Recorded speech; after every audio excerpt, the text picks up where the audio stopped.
The grand hall of Windsor fell silent. A sudden clatter, sharp, echoing, sent a chill through every guest. Camilla's crown, the symbol of her long-fought place in history, had just slipped, crashing onto the polished marble floor. Eyes widened, courtiers froze, and in that frozen second, one figure remained calm. Catherine, Princess of Wales. She didn't speak. She didn't smirk. She simply stood tall, her composure brighter than any jewel in the room. What happened next turned that quiet evening into one of the most unforgettable royal moments in recent memory. A night that tested pride, grace, and the unspoken war of two women who wear the weight of the crown differently. If this moment already has you leaning in, wait till you hear what unfolded next inside Windsor walls. Make sure to like, subscribe, and ring that bell, because this isn't not just another royal story. It is a chapter of human emotion behind the palace gates. And hey, don't forget to share your thoughts in the comments. Whose grace would you have remembered that night? It was meant to be an evening of celebration. Polished silver, golden chandeliers, and soft laughter echoing through the grand halls of Windsor. The royal family had gathered for a quiet, private dinner, a symbol of unity after weeks of public scrutiny. Every detail was measured. The floral arrangements of pale roses, the precise seating plan, even the distance between the Queen Consort and the Princess of Wales. The palace had seen centuries of history, but that night, under the warm candlelight, a different kind of tension shimmered. Not political, not ceremonial, but deeply personal. As the orchestra's soft notes drifted through the room, Camilla adjusted the weight of her crown, the symbol of everything she had fought for. Years of struggle, criticism, and cold headlines had led to this moment of recognition. She wore it proudly, though beneath the diamonds her heart still carried the echoes of the past. Across the table sat Catherine, calm, graceful, unbothered. She didn't speak much that evening, but her quiet elegance drew every camera's lens, every glance in the hall. She had become the picture of modern royalty, the kind that didn't need to speak loudly to be heard, and perhaps that silence spoke louder than anything else. The meal was nearly over when it happened. A sudden slip, so small, so unexpected, that it didn't even register at first. The golden crown, perfectly balanced moments ago, tilted. Then, clatter. It hit the marble floor with a ringing echo that seemed to stop time itself. Forks froze midair. Gasps rippled around the room. Even the orchestra faltered, one violin string letting out a trembling note. Camilla's hands reached out too late. Her face turned pale. For a second, she wasn't the Queen Consort of Britain. She was simply a woman whose symbol of status had fallen before everyone's eyes. And in that heavy silence, it was Kate who moved first. No words, no gestures of superiority, just calm, deliberate composure. She glanced softly toward Camilla, not in pity, but in quiet understanding. Then she looked away, standing tall, as if to shield the moment from turning into a spectacle. That single action, or lack of reaction, was noticed by everyone. Later, witnesses would recall how Catherine's expression remained serene, her hands resting lightly on the tablecloth, her eyes lowered in respect. Even as whispers began, even as staff hurried forward to retrieve the fallen crown, she didn't break her stillness. Some said it was professionalism. Others called it power, the power of restraint. Because in that hall, where history's portraits watched from gilded frames, silence spoke louder than scandal. Camilla's fingers trembled slightly as she accepted the crown back. For a brief moment, the jewels no longer sparkled the same way. Her gaze met Kate's, a flicker of emotion passing between them. Not anger, not rivalry, something quieter, perhaps exhaustion. The dinner continued, though no one truly tasted their food after that. Outside the palace walls, the world remained unaware. But inside Windsor, the air was thick with an emotion that couldn't be named. One courtier later described it as a moment that showed who carried the weight of grace. It wasn't just about the crown falling. It was about what it revealed. The fragility of pride, the unspoken pressure of image, the fine line between dignity and defensiveness that every royal must walk. And in that balance, Kate seemed unshakable. Hours later, as the guests departed and the music faded, the story had already begun to spread among palace aides. A few details were exaggerated, as stories in royal circles often are, but the truth was simpler and far more human. Camilla had slipped, her crown had fallen, and in that moment of vulnerability, it was Catherine's grace, not her words, that became the headline whispered through Windsor's corridors. Some said Camilla retired early that night, retreating behind the tall oak doors of her chamber.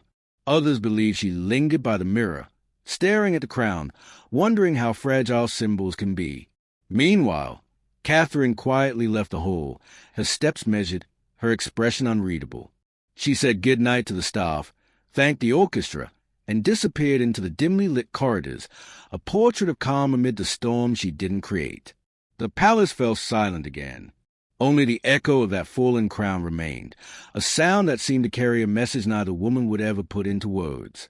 Outside, under the silver moonlight above Windsor Castle, a chill wind passed over the ancient stone.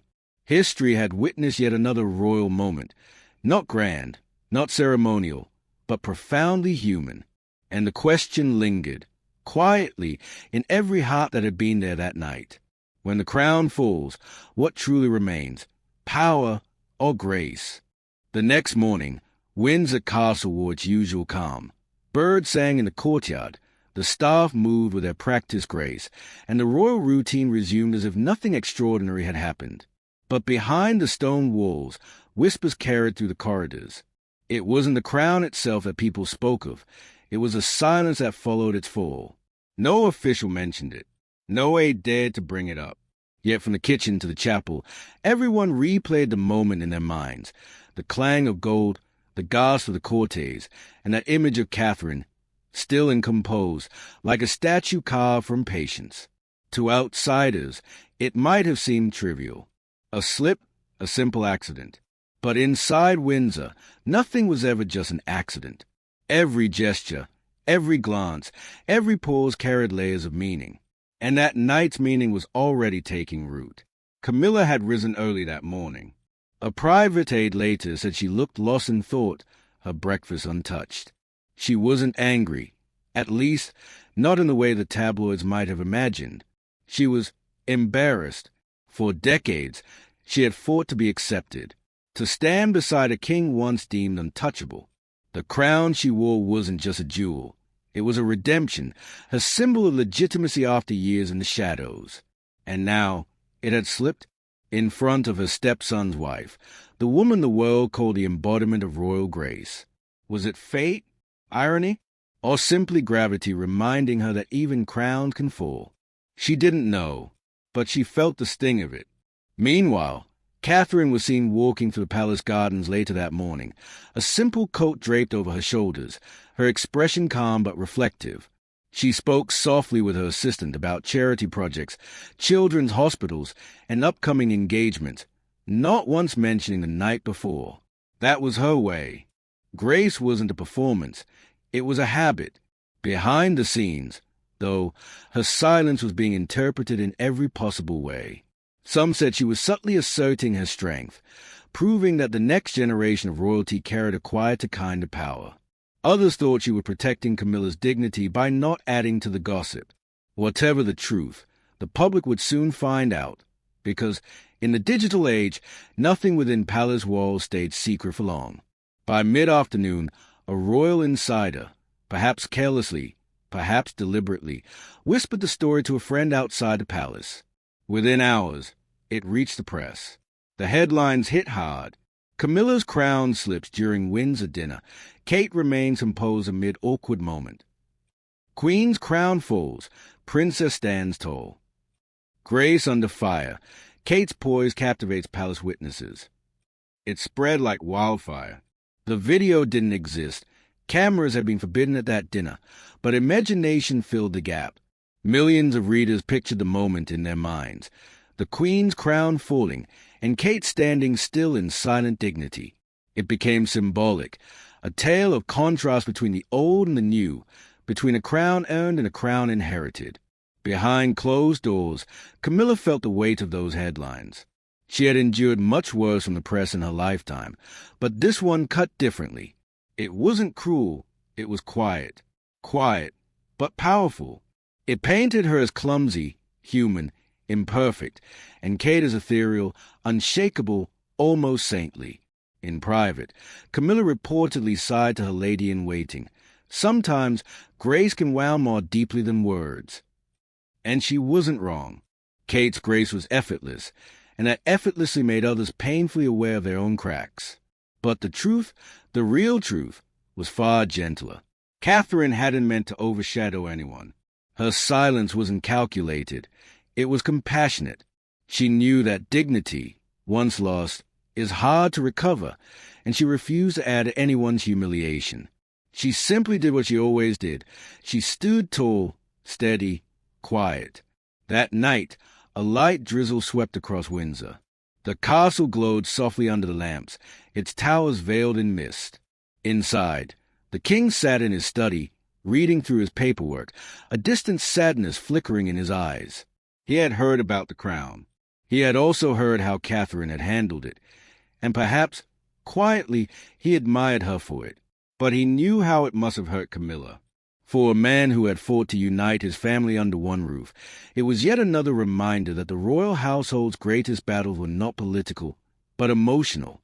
He closed his folder, looked toward the window, and murmured something no one else heard. Maybe it was a prayer, maybe a sigh. By the following morning, Buckingham's press office had released a brief statement. Her Majesty the Queen Consort experienced a minor mishap during a private dinner. No harm was done. Short, polished, controlled, but the story had already outgrown any official denial. Across social media, fans posted side-by-side photos, one of Camilla adjusting her crown at a past event, and one of Kate standing tall at another ceremony. Captions read, "One crown fell, the other never did." It wasn't meant coolly, just symbolically. But symbols, once created, are impossible to erase. In the days that followed, something interesting happened. Public sympathy quietly split in two. Some sided with Camilla, empathizing with her human vulnerability, calling her moment relatable. Others rallied behind Kate, praising her composure as proof of future queen material. But in truth, both women were more than the images painted of them. Behind the jewels, behind the traditions, they were simply human beings navigating impossible expectations. One carried the scars of her past. The other carried the weight of the future. And somewhere between them, in the echo of that fallen crown, was the story of every woman who has ever had to stand tall when others were watching. By the end of the week, life returned to royal normalcy. The headlines faded, the gossip cooled. But something had shifted. In the quiet corners of Windsor, staff whispered less about hierarchy and more about humanity. Even Camilla, in a moment of candor days later, reportedly laughed softly when recalling the incident, saying, "Perhaps even crowns need a little humility."